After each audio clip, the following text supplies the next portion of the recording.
nations to their oppressor. Eastern Europe becomes a communist prison, intolerant of any dissent. Communists took over in Czechoslovakia in February of 1948. They were grabbing people, putting them on trial and executing them, or sending them to camps and uranium mines. There was several 100,000 people were arrested, and completely innocent people. Intellectuals, artists, free thinkers, anyone who challenges their rulers faces their wrath. Anyone trying to escape to the West is targeted for death. It was the same problems that they were having under the Nazis. It was just a different regime. You know, it doesn't matter whether they're fascists or they're communists. All your personal liberties are gone. So who in their right minds would take on the might of the Soviet Empire? These guys. Milan Pomer, Zbigniew Janata, Wojciech Szweda, and their leaders, Joseph and Radek Masin.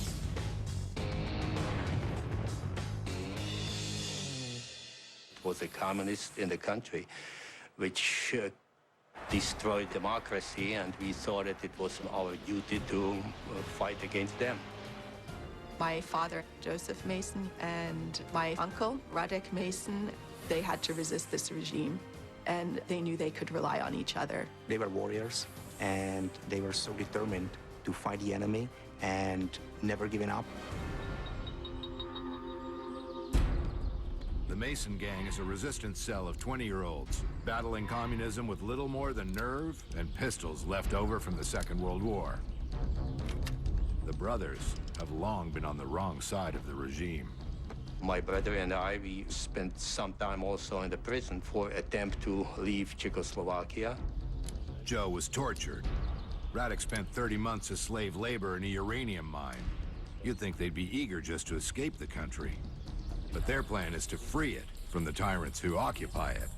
Most people expected that World War III would start really soon. The Americans, they were saying we are going to free all these countries occupied by the Russians, and we just wanted to be on the right side.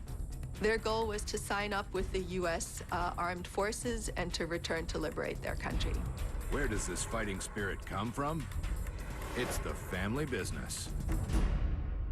When Germans occupied Czechoslovakia, my father, he went into underground, and with some of his colleagues, they were fighting the Germans. Unfortunately, he was caught by Gestapo. He was executed by Nazis in 1942. The last thing he said is, "Long live Czechoslovakia."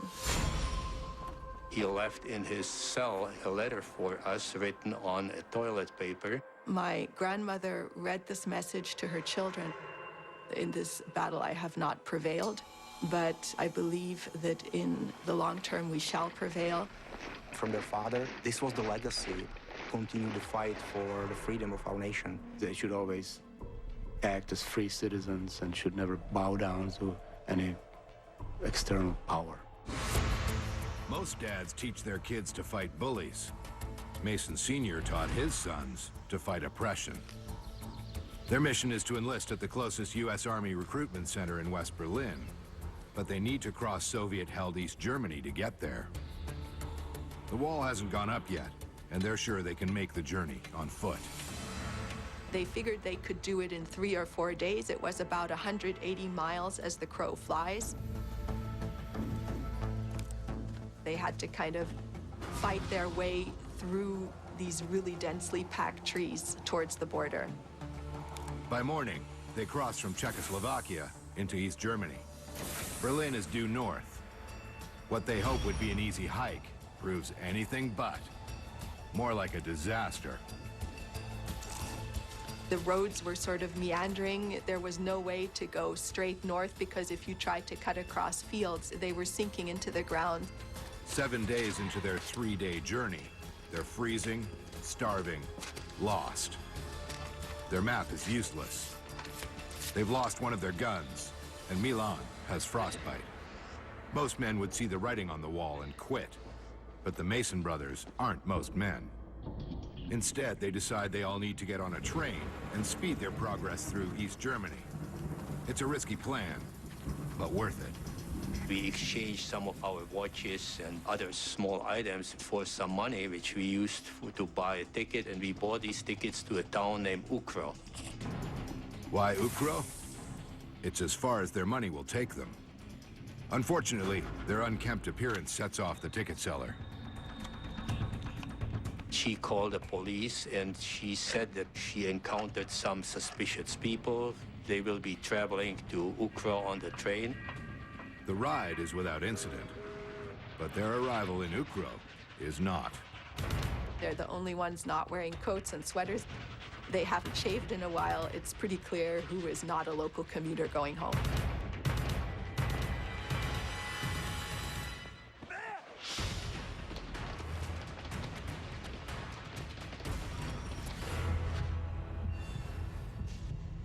They took us into a dead-end hallway in this railroad station.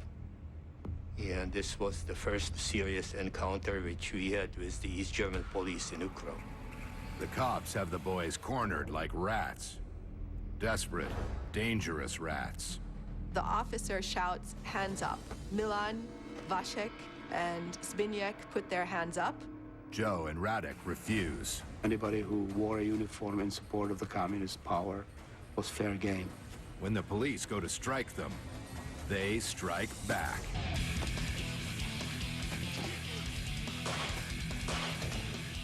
From that point forward, there's just a barrage of gunfire. It's absolutely deafening. We got 3 of these policemen. They were not expecting this kind of a response, and it just threw them into disarray. The gang makes a bold escape, but in the chaos, one member gets separated from the group. We actually lost our friends, Zbigniew and Uckro. For them, it was a harsh blow because their strength had in part come from their togetherness. He was their buddy, and he was part of the group, and now he was gone. The East German authorities torture Zbigniew until he coughs up more than blood. The communist secret police can be pretty persuasive, and they're able to get Zbigniew to spill his guts. He gives them everything. He gives them the names, he gives them the faces, he gives them their astrological birth signs. He gives them everything they need to track these guys down across the border. So here you have a situation where you have quote-unquote foreign provocateurs shooting up a train station and having no hesitation to use armed force. It went all the way to the head of the Interior Ministry and the armed forces in East Germany. This sort of rebel spirit is something the commies just can't have. They start what will become one of the biggest manhunts in Eastern European history. The East German police ordered an encirclement of the town of Uckro. There were a total of 6,000 troops in that initial deployment. Well, there were trains of military equipment being pumped in. There were 25 to 30,000 people involved in the manhunt. The 4 remaining members of the Mason gang slip past the siege of Uckro. But the safety of West Berlin is still a long way off. And everywhere they turn, thousands of armed men are trying to kill them.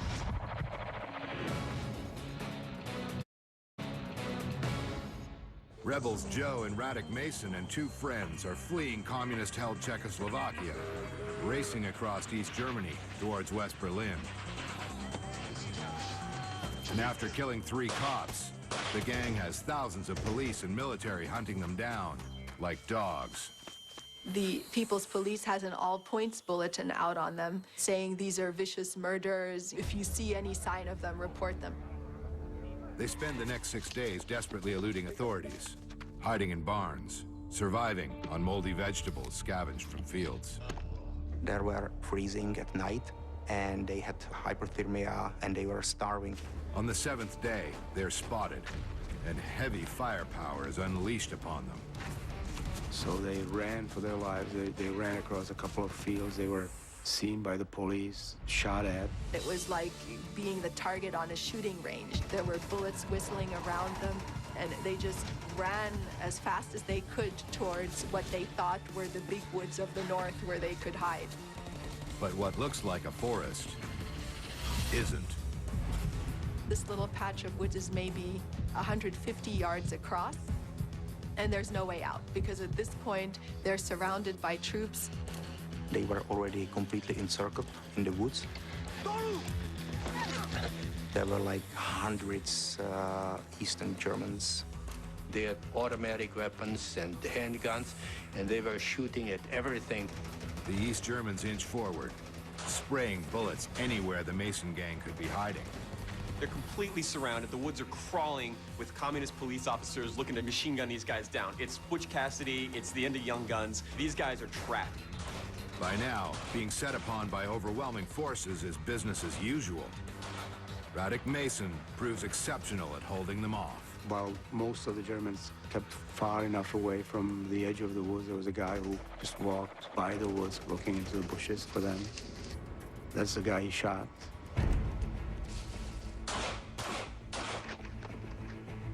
My brother, he was successful to kill this police officer. An adrenaline-stoked Radek keeps firing at anything that moves. He's a one-man army, or at least he's making it look that way. The troops in the field thought there was a lot of firepower there, and really what it was a good eye and a good aim that my uncle had. The Germans refused to move. They said, you know, these guys have heavy weapons. The officers were telling them, line up, continue, go forward. But they said, look, kiss my ass. They wouldn't go unless they have machine guns. The machine guns are being delivered, trucks roar into the field. By nightfall, heavily armed reinforcements are in place and ready to slaughter some dissidents. There were over 1,000 troops in this small area. And they brought searchlights, and constantly they were shooting light flares. To us, it was very clear that we will be executed one way or the other. It doesn't take long for Joe's fears to be realized. Vasek had been shot. He lost a lot of blood, and he couldn't even move. So it's clear that this is the end of the line for Vasek.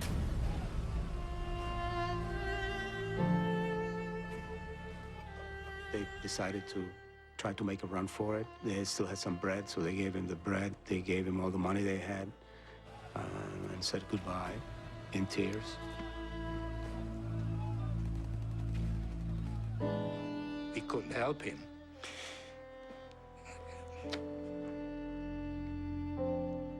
Their hearts are breaking at this point. They've lost everything. They've lost friends. They've lost family. They've lost their homes. They're being hunted by guys trying to kill them. They're in trouble. On the count of 3, they run for a gap between 2 of the trucks.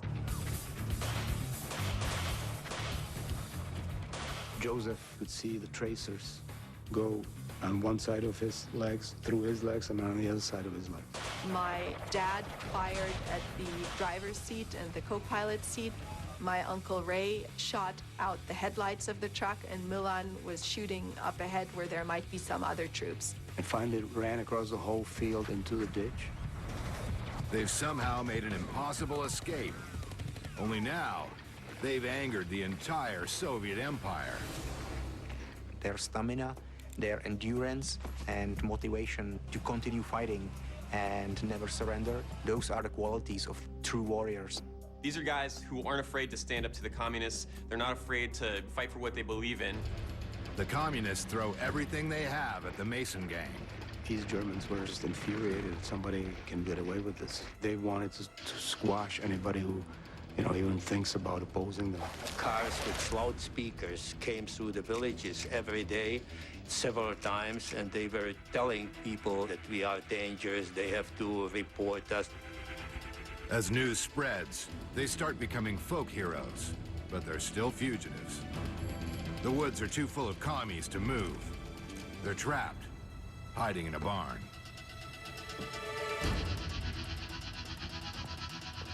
The barn owner discovers them. Just the break they need. The reason they survived is because of the help these Germans gave them. Not only does the family provide food and shelter, they give the gang advice on how to get to Berlin. What was planned as a 3-day stroll has turned into a 3-week nightmare. But Joe, Radek, and Milan are closer than they realize. And there's a ring of expressways around Berlin, and they got into this ring. They needed to pass through the ring, which was guarded. The gang carefully avoids the heavy security until their luck runs out. They encounter a soldier. Joe fires, but his gun jams. He shot Milan at point-blank range in the stomach. So at that point, he starts hollering, "I've got them, I've got them." Milan said, "Look, I was shot." We asked him, "Can you run?" He said, "Yes," but he was losing blood into his stomach. They escape along some rail tracks and spot a train leaving a station. If they can't catch it, they're dead. My Uncle Ray climbs under the train and hangs on to where the brakes are. His body parts are pretty much almost touching the ground. And he wanted the others to also join him under the train because he figured they'd be hidden. But with a bullet lodged in Milan's gut, that's pretty much impossible. My dad helps Milan climb on the last car and holds Milan up with one arm. So the train pulls out of the station. They're heading north. The Mason gang has no idea the train they've hopped on is heading straight for Berlin. But when they pull into the next station, Soviet soldiers are waiting for them with orders to shoot on sight.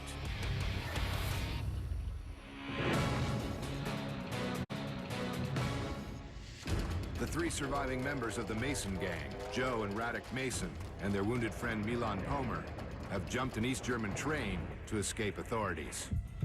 Joe and Milan ride on the back, while Radek is several cars away, clinging underneath. And the station they're pulling into is crawling with soldiers. The platform is lined with Soviet troops. They know they'll be seen. Joe doesn't know where he is, but he knows he and Milan have to run. Now. I said, "Milan, let's go." But these soldiers, they spotted us. Milan's stomach injury is obviously getting worse. Joseph is carrying him and throwing him. We didn't stop, so they opened fire, and they shot Milan in his right hand. Milan wanted to give up. He said, "I'm not going any farther." He was convinced that he was the next one to be caught. Joe pulled a gun on him and kind of pushed him. He said, "Either they shoot you or I'll shoot you, or you'll keep going." Then Joe sees a sign. It might as well read, "Freedom." We could see the sign which was saying, "You are leaving the American sector of Berlin." It was several languages. They realized this was Berlin. They lifted some strands of the barbed wire and they climbed under the fence. Against incredible, death-defying odds, they've made it.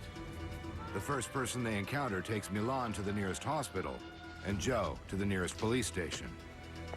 He's reached freedom, but it doesn't taste so sweet. He was convinced at that moment that Radek had been captured.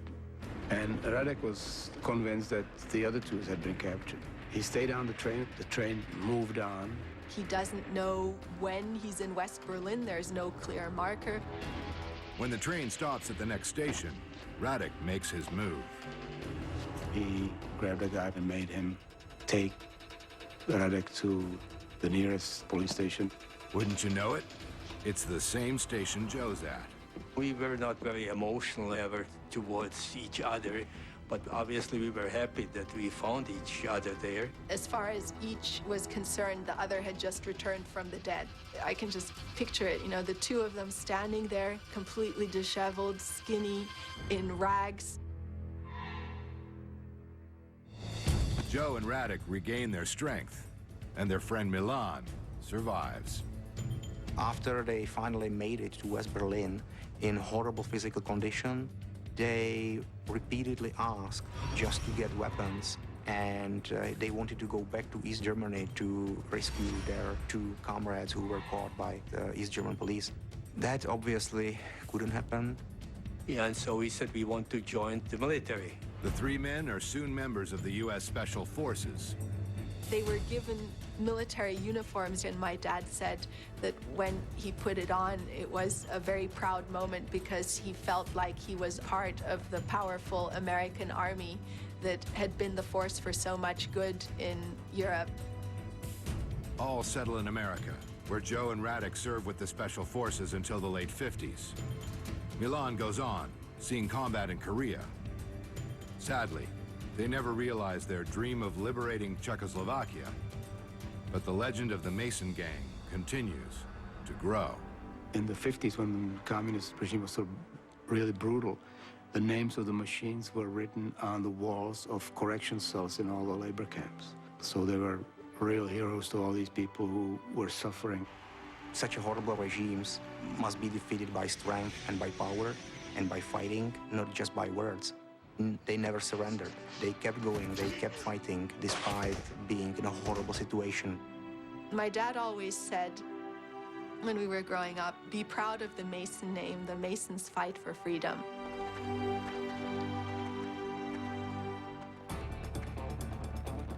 George Rowe put the criminal element of the Vagos Motorcycle Club in his sights and hunted them down. The Mason Gang found themselves in the sights of the communist military machine and fought to escape it. Hunter or hunted, it's the same. These men are hardcore heroes and an inspiration to us all.